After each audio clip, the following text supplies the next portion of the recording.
আগের দিন আমরা মুখ্য কোয়ান্টাম সংখ্যা এবং অ্যাজাইমুথাল কোয়ান্টাম সংখ্যা বা গৌণ কোয়ান্টাম সংখ্যা সম্বন্ধে আলোচনা করলাম।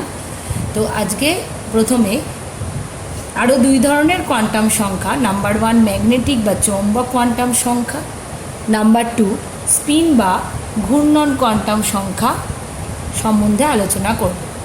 প্রথমে ম্যাগনেটিক কোয়ান্টাম সংখ্যা বা চৌম্বক কোয়ান্টাম সংখ্যা, যাকে এমএল বা কখনো কখনো শুধু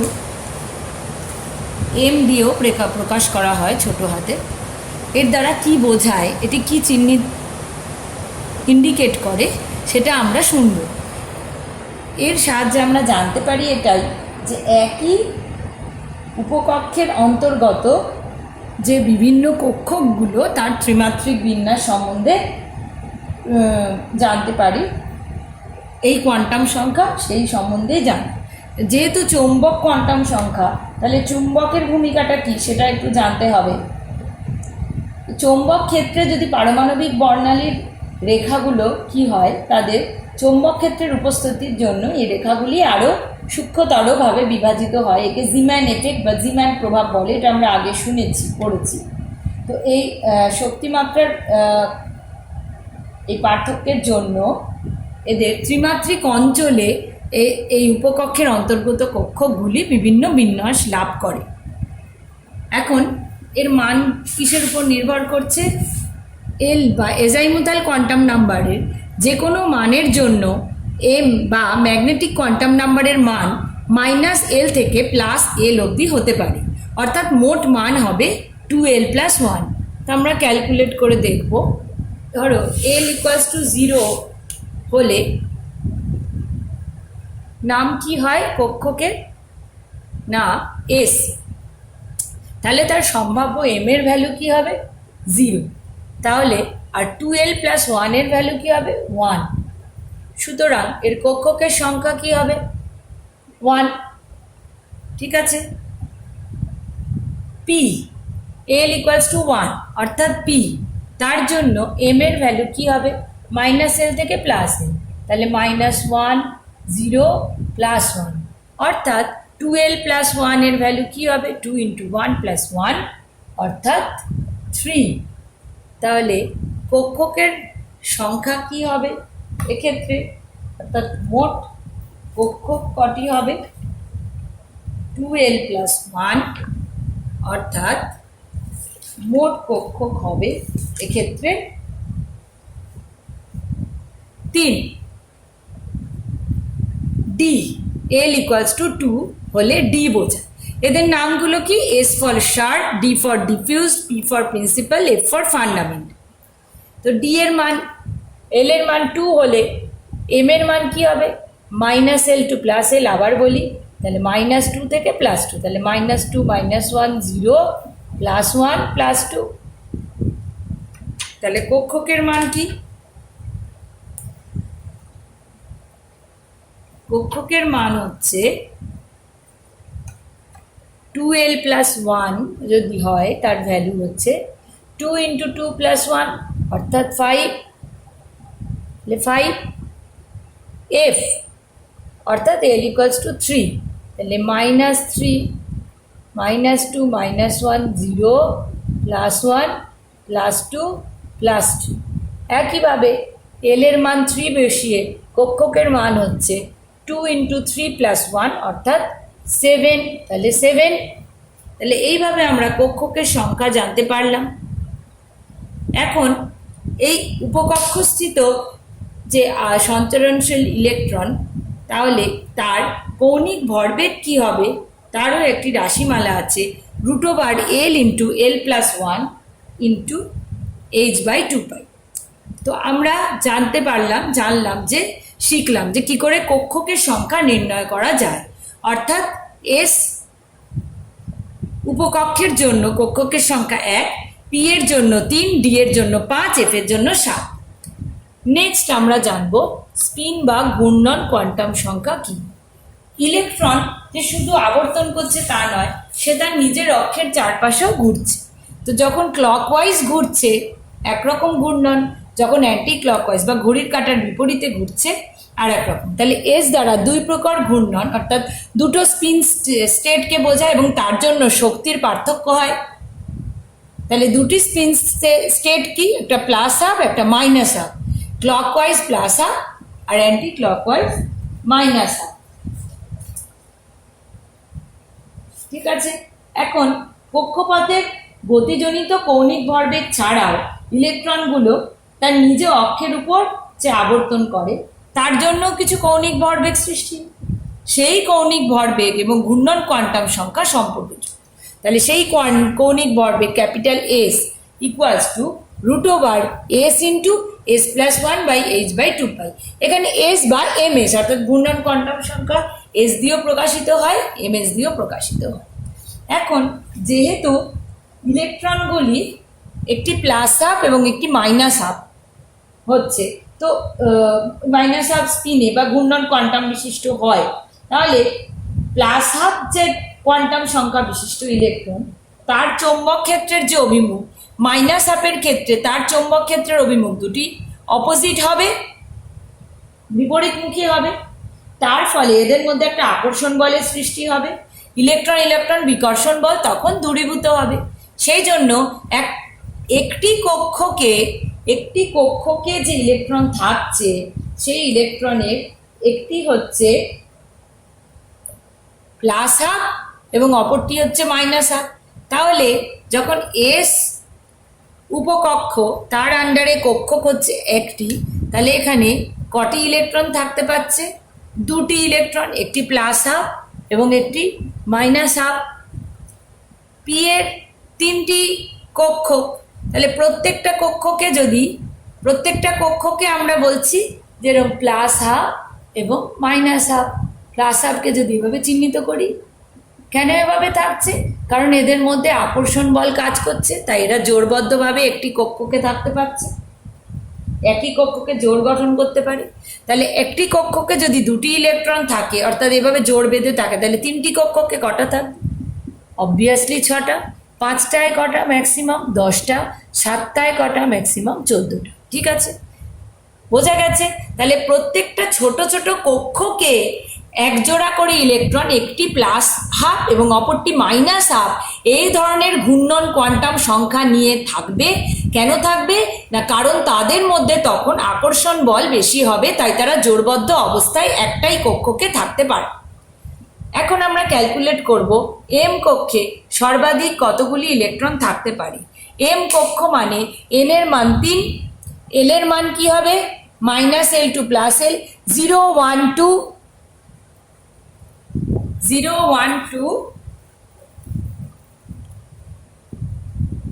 সরি n equals to 3 মানে l এর মান কি হবে 0 to n minus 1, তাহলে n equals to 3 এর জন্য l এর মান হবে 0 1 2, অর্থাৎ s p d 0 for s, 1 for p, 2 for d।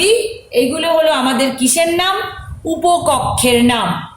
এবার প্রত্যেকটা উপকক্ষকে আমরা দেখব তার মধ্যে কটি করে ইলেকট্রন থাকতে পারে। প্রথম উপকক্ষ আমি কিভাবে লিখবো, আমরা আগের দিনই বলেছি কোয়ান্টাম সংখ্যা বসিয়ে উপকক্ষের নাম লিখবো, অর্থাৎ 3s। এর জন্য m এর মান কি হবে, s এর জন্য m এর মান 0 হয়, 12 + 1 1 হয়, আমরা আগের চার্টে এক্ষুনি করেছি, তাই আমরা লিখে দিতে পারবো ঝট করে। তাহলে একটি কক্ষক 12 + 1 1 মানে একটি কক্ষক। 12 + 1 এর মান আমাদের কি দেয়, কক্ষকের সংখ্যা দেয়। তাহলে একটি কক্ষকে সর্বাধিক কটা ইলেকট্রন থাকতে পারে, একটি হাফ, একটি প্লাস হাফ, একটি মাইনাস হাফ, অর্থাৎ মোট দুটো। 3pর জন্য পরবর্তী অর্থাৎ p, সেটাকে আমরা যেহেতু 3 হচ্ছে ওর মুখ্য কোয়ান্টাম সংখ্যা, তাহলে 3p। তাহলে m এর ভ্যালু কি হবে, p এর l এর ভ্যালু যদি 1 হয়, m এর ভ্যালু -1 2 +1, 12 + 1 এর ভ্যালু কত হবে 3। তাহলে কটি কক্ষক, 3টি কক্ষক। তাহলে দেখো 3টি কক্ষকে একটিতে যদি দুটি, অপরটিতে এক জোড়া, অপরটিতে এক জোড়া, অর্থাৎ মোট 6টি ইলেকট্রন। নেক্সট l = 2 ছিল, অর্থাৎ 3d। 3dতে m এর ভ্যালু কি হবে, -2 থেকে +2, অর্থাৎ 12 + 1 করলে 5টি, তাহলে 5টি কক্ষক। তাহলে 5টি কক্ষক 1 2 3 4 5, প্রত্যেকটা কক্ষকে একই রকম maximum plus half minus half করে 1 জোড়া করে ইলেকট্রন থাকছে। তাহলে মোট ইলেকট্রন কটা? 10টা। তাহলে এস এর জন্য মোট ইলেকট্রন 2টো, পি এর জন্য 6টা, ডি এর জন্য 10টা। তাহলে 6 আর 2 8 আর 10 মোট ইলেকট্রন কটি হলো? 18টা। তাহলে টোটাল ইলেকট্রন এম কক্ষে কটা থাকতে পারে? 18টা। ঠিক আছে, আমরা যে আগে সূত্র পড়েছিলাম কে এল এম, এম ছিল কত নম্বর কক্ষ? 3 নম্বর। তাহলে তখন কি সূত্র পড়েছিলাম? 2n স্কোয়ার পড়েছিলাম। তাহলে 2 ইন্টু 3 স্কোয়ার, এই সূত্র ছিল 2 ইন্টু 3 স্কোয়ার, 3 স্কোয়ারে 9, 2 ইন্টু 9 18, তাহলে দ্যাট ওয়াজ অলসো 18। তাহলে এখনো আমরা পেলাম কি? এস এর জন্য 2টো, পি এর জন্য 6টা, ডি এর জন্য 10টা, অর্থাৎ মোট 18টা ইলেকট্রন। তাহলে আমাদের হিসাব আগের মতোই মিলে গেল। এখন আমরা শেপস অফ অরবিটালস কিংবা কক্ষকের শেপ সম্বন্ধে বা আকৃতি সম্বন্ধে একটু পড়ব। নিউক্লিয়াসের চারপাশে যে ত্রিমাত্রিক অঞ্চলে ইলেকট্রনকে পাওয়ার সর্বাধিক সম্ভাবনা থাকে তাকে কক্ষক বা অরবিটালস বলে। এখন এই অরবিটালকে আবার ওয়েভ ফাংশন হিসেবে প্রকাশ করা হয়। কিভাবে? কারণ orbital is a mathematical wave function, যাকে ওয়েভ ফাংশন বা তরঙ্গ অপেক্ষক বলে। তরঙ্গ অপেক্ষক বলে। এবার এই তরঙ্গ অপেক্ষক বা ওয়েভ ফাংশনের 2টো পার্ট। একটা হলো আর ওয়েভ ফাংশন কি বোঝায়? এটা ডেসক্রাইব করে, একটা পরমাণুতে একটা ইলেকট্রনকে ডেসক্রাইব করে, গাণিতিকভাবে কি ডিসক্রাইব করে। এর 2টো পার্ট, একটা রেডিয়াল বা অরিও আর একটা অ্যাঙ্গুলার বা কৌণিক। ঠিক আছে, এখন যেহেতু কক্ষকের আকৃতি নিউক্লিয়াস থেকে দূরত্বের সাথে পরিবর্তিত হয়, অর্থাৎ তরঙ্গ অপেক্ষক নিউক্লিয়াসের থেকে দূরত্বের সাপেক্ষে পরিবর্তিত হয়। ঠিক আছে, তাই একে সাই, তরঙ্গ অপেক্ষককে সাই দ্বারা প্রকাশিত হয়, দূরত্বকে আর দিয়ে প্রকাশ করা হয়। আমরা রেডিয়াল কার্ভে দেখছি 1s এরকম একটি চিত্র। এক্ষেত্রে কিন্তু আমরা কোনো নোট পাচ্ছি না, অর্থাৎ এই বিন্দুতে কেউ ছেদ করছে না। 2s যখন আঁকছি তখন দেখছি যে একটা অংশ আমরা পাচ্ছি যেখানে সাই এর মান 0 হচ্ছে। সাই কি? আবার মনে করি ইলেকট্রনকে পাওয়ার সম্ভাবনা। তাহলে সাই এর মান 0 মানে কি? আমরা ইলেকট্রনকে সেখানে পাচ্ছি না। ঠিক আছে, তাকে আমরা কি বলছি? নোড। তাহলে নোড হচ্ছে কি? নোড হচ্ছে এমন একটি অঞ্চল যেখানে ইলেকট্রনকে পাওয়া যাচ্ছে না, অর্থাৎ ইলেকট্রনের ডেনসিটি হচ্ছে 0 হয়ে যাচ্ছে। আর নোডাল পয়েন্ট বা অরিয় পর্ব, তাহলে বলা যায় যে আর এর যে কোনো সসীম মানের জন্য, ফাইনাইট মানের জন্য অরিয় অপেক্ষকের মান 0 হয়। আর এর যে কোনো সসীম মান বা ফাইনাইট ভ্যালুর জন্য সাই এর মান যখন 0 হচ্ছে তখন তাকে পর্ববিন্দু বা নোডাল পয়েন্ট বা অরিয় পর্ব বলে। এই পর্ববিন্দুতে অরিয় অপেক্ষক তার চিহ্ন পরিবর্তন করে। তাহলে এর সংখ্যা কি করে ক্যালকুলেট করা যায়? n মাইনাস এল মাইনাস 1, এইভাবে আমরা নোড বা অরিয় পর্ব ক্যালকুলেট করতে পারি। আর কৌণিক পর্বতল এর মান কি দিয়ে চিহ্নিত হয়? এল দিয়ে। তাহলে সুতরাং মোট নোট কত হচ্ছে? n minus 1, n minus L minus 1 plus L, অর্থাৎ n মাইনাস 1। এখন দেখো আমরা এই ফর্মুলায় ফেললাম, এস অরবিটাল আঁকছি। এস অরবিটাল এইরকম স্ফেরিক্যাল শেপের হয়। তাহলে এস এর জন্য ওর মান কত? এল 0। তাহলে তার কৌণিক নোট বা এল এর মান কত হবে? 0। সুতরাং এস অরবিটালের আমরা জানলাম যে এর কিন্তু কোনো কি থাকছে না, এর কিন্তু কোনো কৌণিক পর্বতল থাকছে না। পি উপকক, পি এর জন্য P X, P Y, P Z, অর্থাৎ 3টি 3 ডাইমেনশনাল ভাবে বিন্যস্ত যে থাকে, তার মধ্যে একটি আমরা অংশ এঁকেছি, সেটা হচ্ছে পি জেড। পি জেড আঁকলে আমরা দেখছি তার একটি অঞ্চল যেখানে কিন্তু ইলেকট্রনকে পাওয়ার প্রবাবিলিটি নেই, তাহলে তাকে বলা হচ্ছে নোড। যেহেতু পি এর ভ্যালু, পি এর এল এর ভ্যালু হচ্ছে 1, তাহলে কৌণিক পর্বতলের সংখ্যা কত হবে? 1, অর্থাৎ একটি নোড, যেটা কিনা আমরা সঠিকভাবেই ছবি এঁকেও পাচ্ছি। ঠিক আছে, তাহলে এখন আমরা জানতে পারলাম যে কক্ষক সমূহের আকৃতি কিন্তু এই রকমের হয়। অর্থাৎ পি অরবিটাল কি কি রকমের হচ্ছে, পি এক্স, পি ওয়াই এবং পি জেড।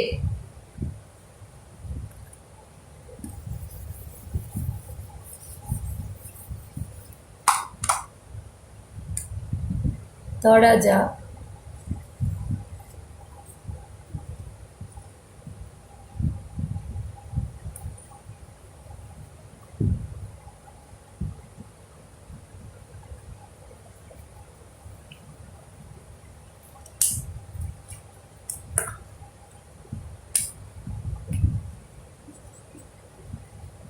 এটি হলো পি এক্স অরবিটাল। এই যে এই ফুলের মতো, ফুলের পাপড়ির মতো অংশগুলো, এগুলিকে বলা হয় লোব। আর এর নোডাল পয়েন্ট হচ্ছে একটি, কি বলা হয় নোড। ঠিক আছে, তাহলে lobes are separated by a nodal point and nodal plane also. Nodal প্লেনটা কিরকম, ধরো এই যে পি জেড, এই পেটালের মতো অংশগুলোকে লোব বলা হচ্ছে, একে নোড বলা হচ্ছে। আর পি জেড এক্ষেত্রে নোডাল প্লেন কি, এইভাবে যদি আমরা একটি তল কল্পনা করতে পারি, যে তলটি নিউক্লিয়াসের উপর দিয়েই যাচ্ছে, সেই তলটিকে বলা হয় নোডাল প্লেন বা নোডাল তল, বাংলায় যাকে বলা হয় নোডাল তল বা নোডাল প্লেন। এখন এই পি কক্ষকের ক্ষেত্রে যখন আবির্ভাব ঘটে তখন তো এল এর মান 1 হচ্ছে, এবং তাহলে 3 প্রকার পি কক্ষক আমরা পাচ্ছি, P X, P Y, B Z. এদের কিন্তু আকৃতি, আকার, শক্তিমাত্রা অভিন্ন, কিন্তু 3 ডাইমেনশনাল স্থানে এদের অভিমুখ কিন্তু আলাদা আলাদা রকমের হচ্ছে।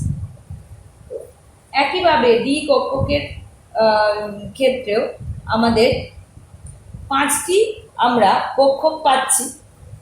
একটি হচ্ছে ডি এক্স ওয়াই, এদের নামগুলো কি কি আমরা জেনে নেব। D x y, d x z, তল বরাবর থাকছে d y z, d z x square y square, d z square. তোমাদের টেক্সট বইতে দেখবে এর ছবি আঁকা রয়েছে। ডি কক্ষক সমূহের জ্যামিতিক আকৃতি। তো প্রতিটি ডি অরবিটালের ক্ষেত্রে আমি যে কোনো একটি এঁকে দেখাচ্ছি। ধরা যাক এটি এক্স অক্ষ এবং এটি ওয়াই অক্ষ